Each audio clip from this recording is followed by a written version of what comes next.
Hello everybody, and today I am going to bring you a new game, a new sort of playthrough, Age of Wonders 3.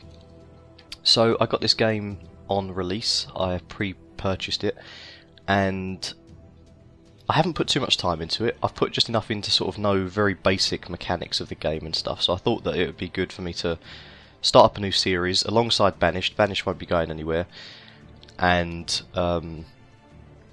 yeah, just see what the game's about. So I thought that I'd go into the Elven Court campaign first of all, because it's the first sort of thing you see. So let's begin.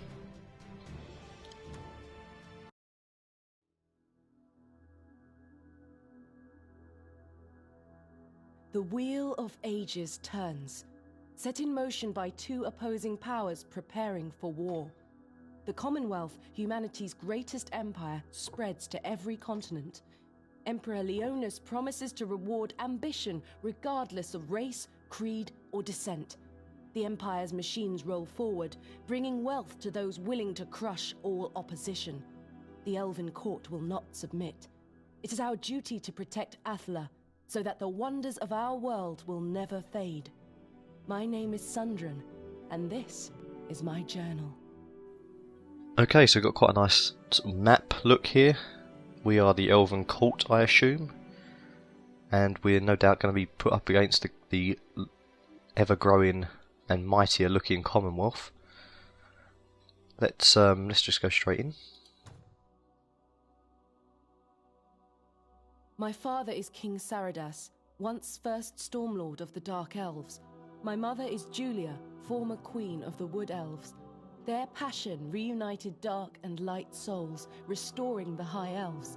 Their power reinvigorated the glory of Inioch's ancient Elven Court. My brother, Prince Thanis, is firstborn. He is schooled in war and statecraft, destined to great deeds. I was born second, and a girl. All my father wants me to do is secure a powerful husband, but I want none of that. In public, I may be a dutiful daughter, but I have trained and I have spied.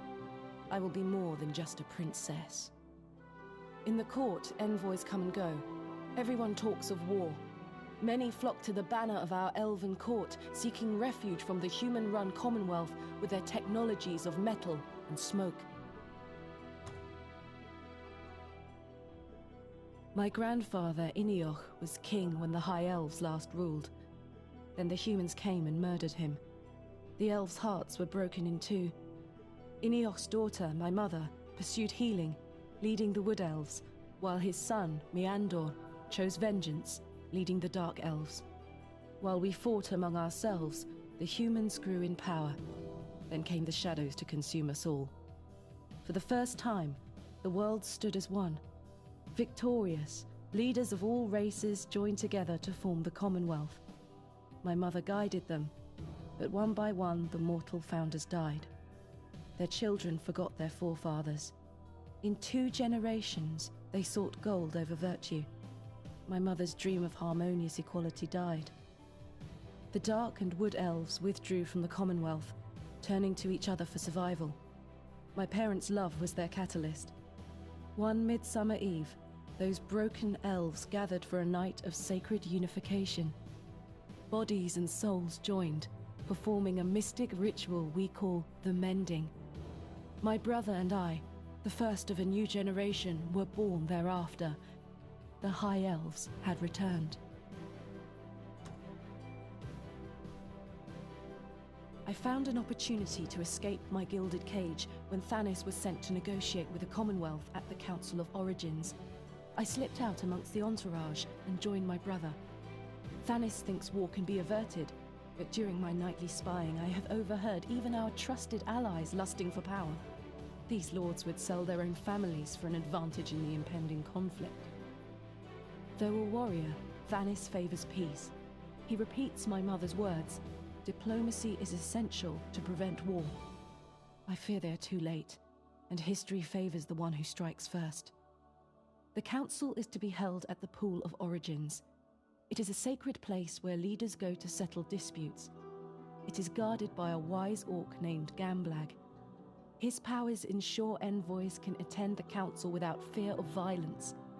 Yet, On our approach, we hear movement in the woods, trailing us. Thanis leaves his guards with me, while he enters Gamblag's domain. Okay, so Sundren of House Iniok, High Elf Rogue, your rise to power begins. Let's begin. Thanis' guard speaks. Your Highness, Gamblag's domain is filled to all outsiders for the duration... is forbidden to all outsiders for the duration of the council talks. Prince Stannis requests you take care of the bandits we discovered in the woods. His scouts have located their hideout. Lead us, Your Highness, and we are yours to command. Strange that Gamblag would allow brigands this close to his sacred pool. The Elven Court trusts him to protect those that travel here. I suppose we can do his job while he hosts the talks. We will need to strike at the brigands quickly before they grow in strength and overrun these woods. Okay, so there's our guards. Let's link them up with them guys. Let's just get rid of all of the tips. Now skills, they're quite interesting, the skills actually. You've got various ones. You've got sort of combat spells here, which are obviously sort of attack spells, and you've got Empire upgrade spells. Kind of can be used on the mini-map to like quite nicely upgrade cities and various things like that. And then you've got sort of more passive strategic spells. But what's the Domain of Winter about? That likes... okay, that's quite interesting. So you can, if you're in an Arctic area, you can make it so the city likes Arctic terrain.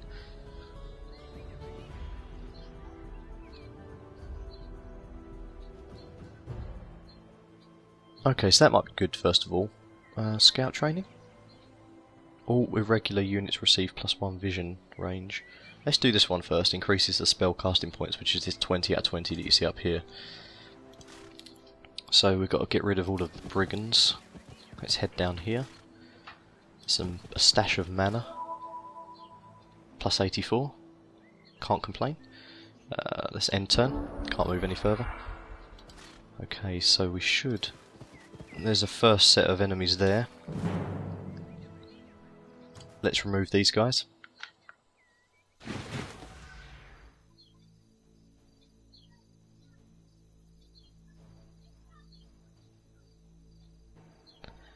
Okay, so something quite nice is this sort of menu option down here where you can sort of speed up the animation of the enemies. So if you get sick of seeing them all move, then you can adjust that.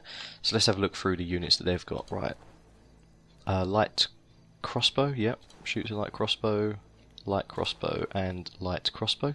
So they're probably going to stay behind their little fortification. Whereas we look like we've got bows and arrows, longbow, swordsman, sort of magical storm sisters look quite nice.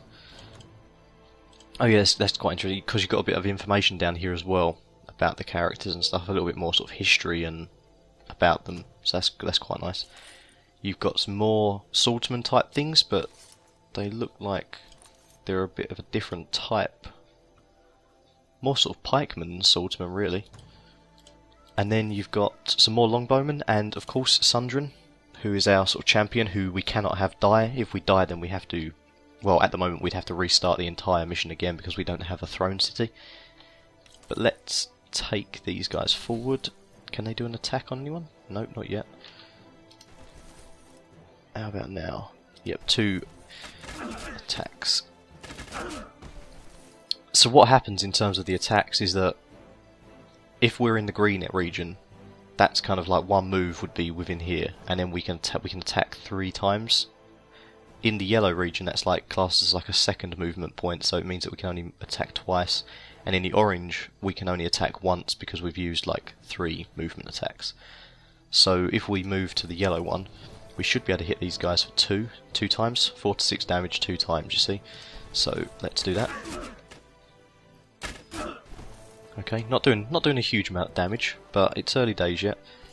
We'll get our swordsman guys. We'll get them to storm the barricades. Only 8 damage. A bit disappointing.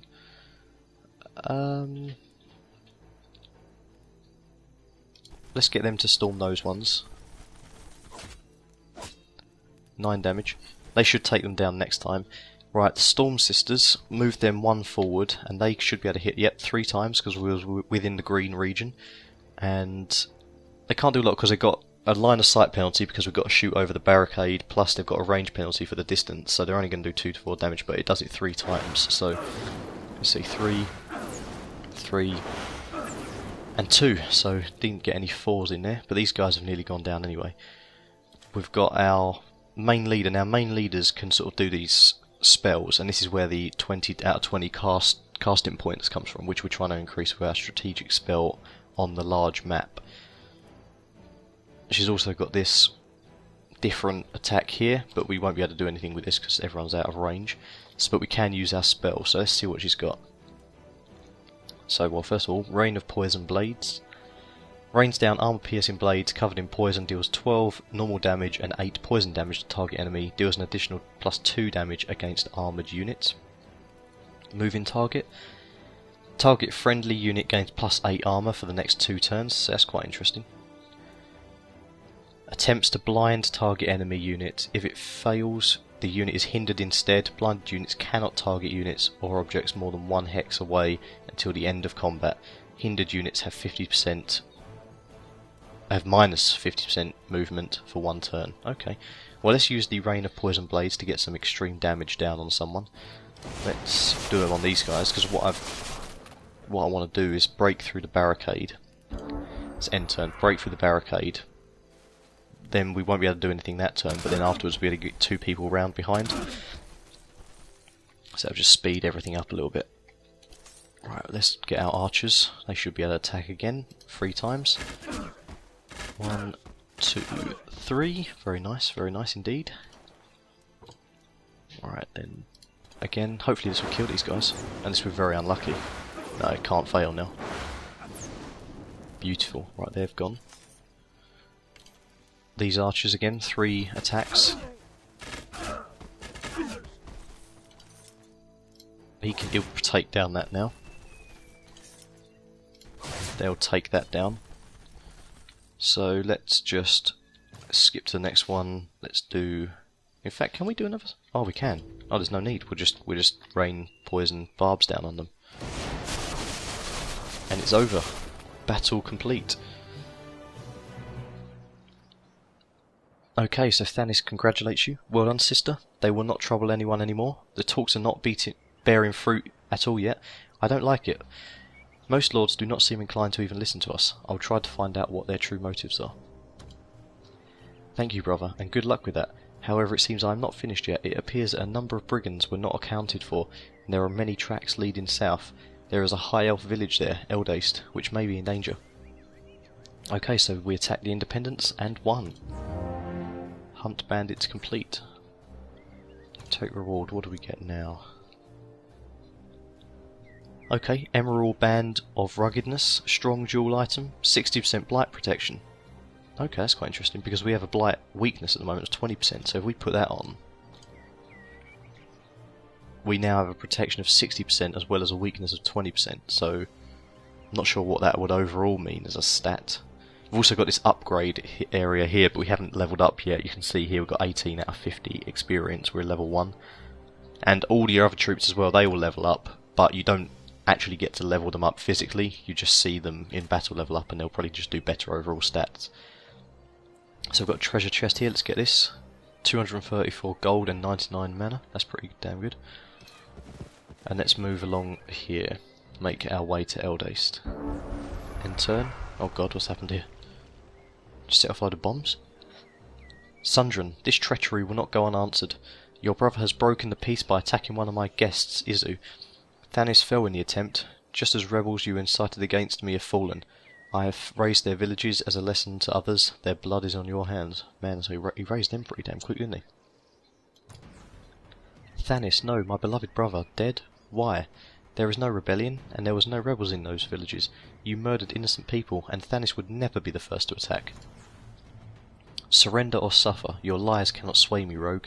The actions of your brother have made it clear to me that the Commonwealth is the only reasonable party here, so I have joined them. Sundren recollects herself. It is the so-called peaceful council that is the lie. I will find out what truly happened. My troops will replenish our strength in Eldates. We need to raise an army now. The treacherous orc betrayed his duty and the trust of the Elven Court. He shall die. Okay, yeah, so this is quite interesting because you've got this diplomacy screen. I haven't done a huge amount to it yet, and what I did try failed before because I think I was being a bit cheeky with my offer. But we don't want to. We want to kill this guy. We want to get vengeance, so we're not going to negotiate with him. Okay, so we've lost Thanis of House Iniok, and we now need to move. Right, let's head to the Shrine of the Guardian Angel.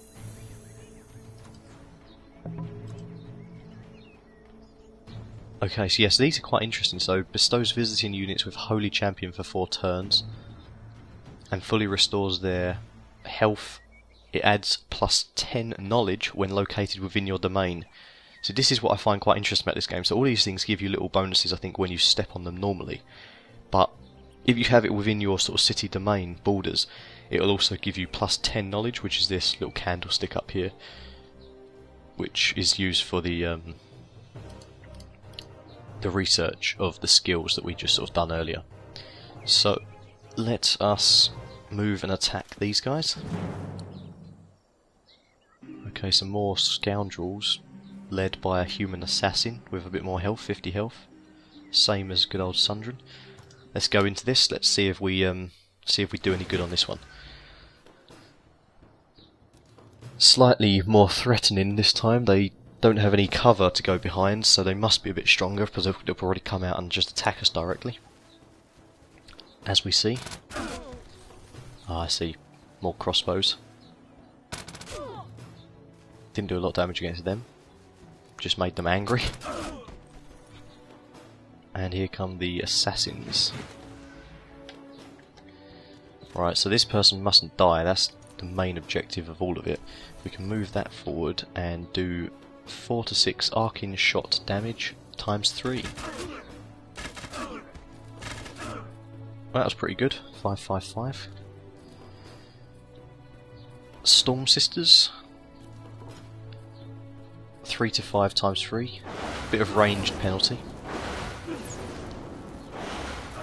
Well, that was very good.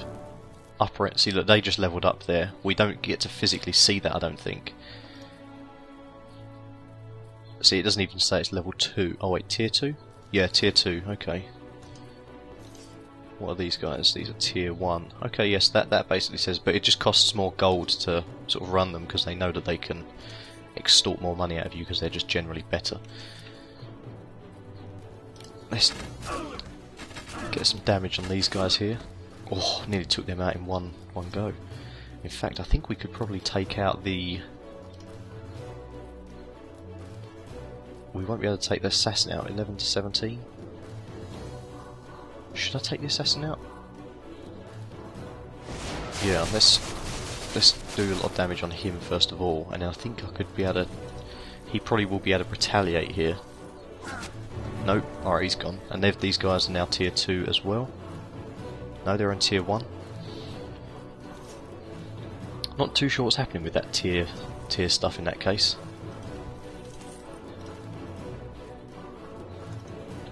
I have to keep an eye on that and see what's going on. If anyone knows, then just please let me know, as always.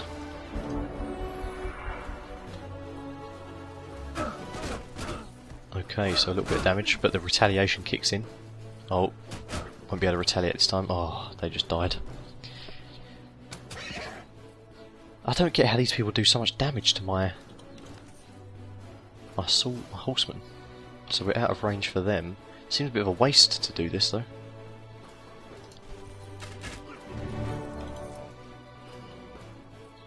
This is good.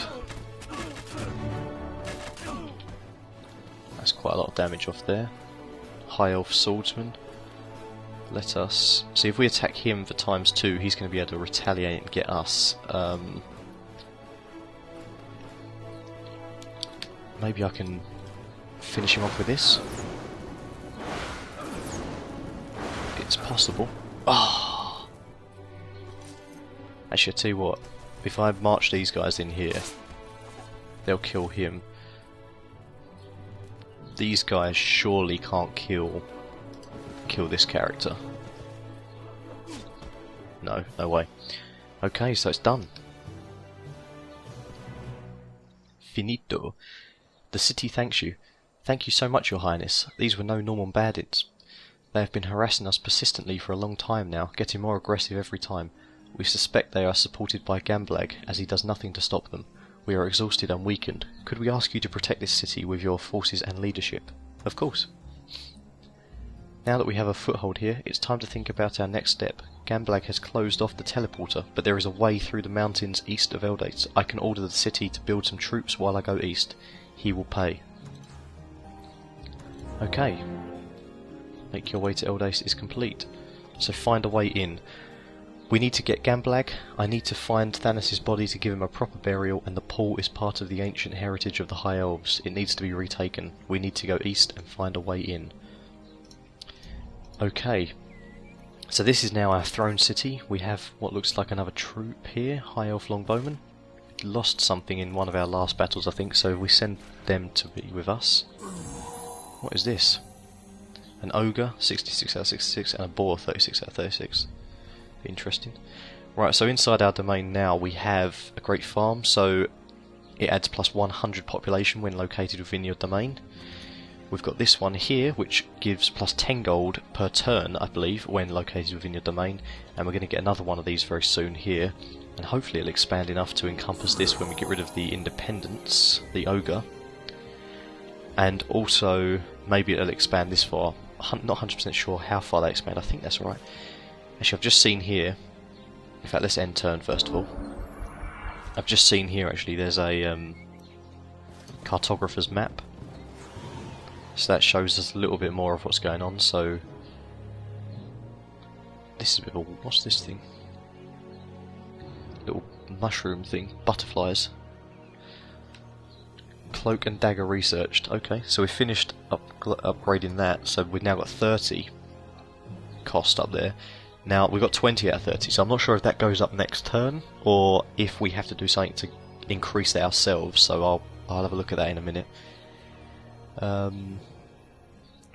What do we have here then? Trained killers. Scoundrels evolve into assassins upon reaching gold medal. Scout training, summon Grimbeak crows. Unlocks research produce scoundrel. Okay, so you wouldn't... This one here, you'd probably do after you've done this one, so you can actually produce the scoundrels. Destroys an enemy globally sustained spell. All infantry cavalry. I think I might do cloak and dagger again. Actually, what's quick dash? Actually, that might be quite interesting. Might do that one. Okay, so we've got to select a production for our new city. So you can see here you've got unit ones, various units. You've also got these buildings, and obviously buildings will lead to more buildings, but they will also lead back to being able to unlock different units. You've got these city options here where you can raise it or plunder it. It's an act of evil, and it gives you 200 sort of act of evil points, and also the happiness obviously will drop down significantly. Of the empire, not just of the city though, that's of the empire. You've also can see your existing upgrades here where you can sort of sell them back, knock them down maybe if you're in a time of struggle. So let's have a look at see what we can do here. So the shrine, additional plus 10 mana and unlocks the production of support units. So they gain an additional rank. Archers. The War Hall unlocks the production of pikemen and cavalry. It also leads to the guardhouse, the rider's hall and the griffin spire. Take 4 turns, it will cost 175 gold, so I'm tempted to... Is there anything that gives me sort of gold?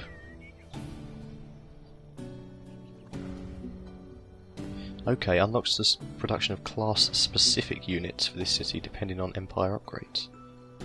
I might do that, I might get some more sort of class specific units. Because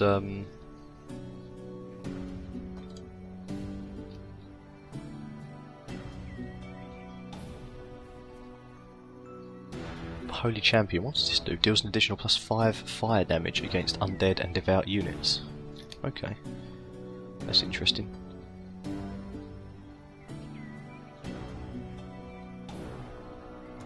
Right, so we're meant to be heading east, I do believe. Do we have any spells that we can cast yet? Iron Grip, strategic spell, keeps an Iron Grip on the city's population, target owned city gains plus 300, and treasure raiding. Troops receive training to turn treasure sites upside down, leaving not a single valuable behind. Rewards from treasure sites and pickups are increased by 20%. So that takes 2 turns to cast, and that takes 2 turns to cast as well. But I think I might do that one. Oh yeah, I've got to wait 2 turns. Just said that. Let's move ourselves back into here. After this one's done, I think we'll produce some troops, but I will obviously wait to see what that gives me. What did I just do? Exit diplomacy. Right. End turn. A new day dawns. Okay guys, so what I'm going to do is I'm going to call this the end of episode 1. It's been a slightly extended video, I believe, and I'll just save it actually. I don't want to do anything wrong, and what I'll do is I will bring it up in the... what am I talking about? I will have another video up for you pretty soon of this, and I'm hoping that this will turn into like another Banished, where I do sort of a season 1 of Banished. Banished is it's still going to be going on, but it's kind of coming to the end of what season 1 will be. I think season 1 will probably be 50 episodes long, so at the moment we're on... what are we on? We're on 37 or 38 episodes. So I think I'll take season 1 to episode 50, then we'll stop that for a brief period of time, continue mainly with this one, and this will be season 1 for this one, and then we'll go into season 2 Banished, where I'll probably start a new village, probably on hard mode, and we'll take it from there. But anyway, thanks for watching guys, and I'll see you in the next video. There's a telephone going. I think he's answered it. Oh, brilliant. I'm gonna go get it. Oh, well.